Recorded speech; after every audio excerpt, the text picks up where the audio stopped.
Congratulations, Steffen. You just won the Grand Prix. How does that feel? It was amazing. You know, it's definitely going to be one of those rides that I compare every ride to from now on. You know, everything felt just right on. He wanted to do it. He was very focused, and it just felt very easy. You know, I've said it many times before. He made me look good, and when I was on my last extension, I was trying to look up for to hit my line, and I usually never ever look at the scoreboard during my ride.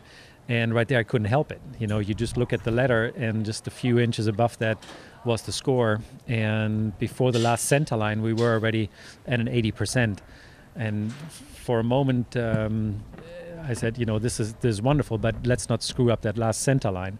So I put that 80 a moment aside and really focused on that, on the last 4 movements on the center line, and it all worked out just beautifully.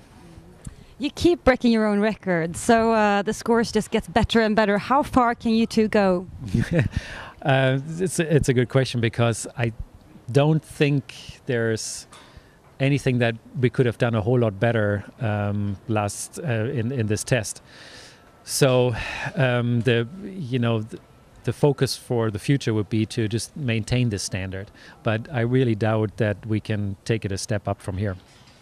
And what will your focus be for tomorrow's freestyle? You know, I've had a bunch of Grand Prix and Grand Prix specials where I said this is flawless. I'm not sure if I can do a whole lot better, but I've never had a freestyle that was flawless. There was always something, because it's so extremely difficult. So my goal would be to write a really clean test and stay with the music as usual. That would be the plan. Hans-Peter Minderhood will give like a little clinic before that, how actually to ride a freestyle and what he thinks about. Can you give some tips and advice what you think about when you ride a freestyle? The international standard is so high nowadays, and just having some music that underlines the movements is not enough anymore. I believe that we really have to focus on trying to get every single footfall right with the rhythm of the music. And not just the timing of the movements, each and every step. That's what I'm trying to do. That's what's been working out for us in the last few years.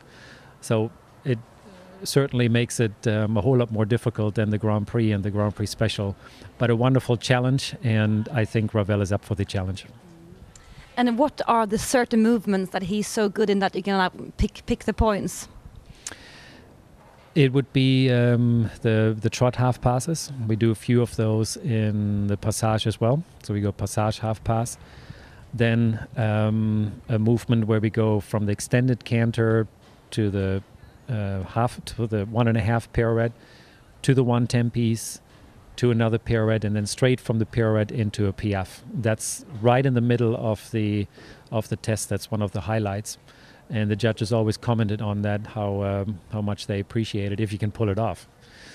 And then we go from the piaffe straight into the extended walk. And a lot of horses still are a bit keyed up from that high degree of collection. And one of his strengths have been that I can show pure relaxation out of this animation. And tell you, one of the most difficult things of the test is actually the transition from collected walk to collected trot. It's something that we do in first level, but he's so ready to go and knows when I pick up the reins from the collected walk. And he likes to think passage. Sometimes he picks up a canter stride, and that's honestly one of the biggest challenges in there. So when I worked with Jo Hinnemann in Europe before, he says, all the movements from the Grand Prix work great, but what you do in first level, we got to work on those a bit. So we will cross our fingers for you and wish you really good luck for tomorrow. Thank you very much. Appreciate it.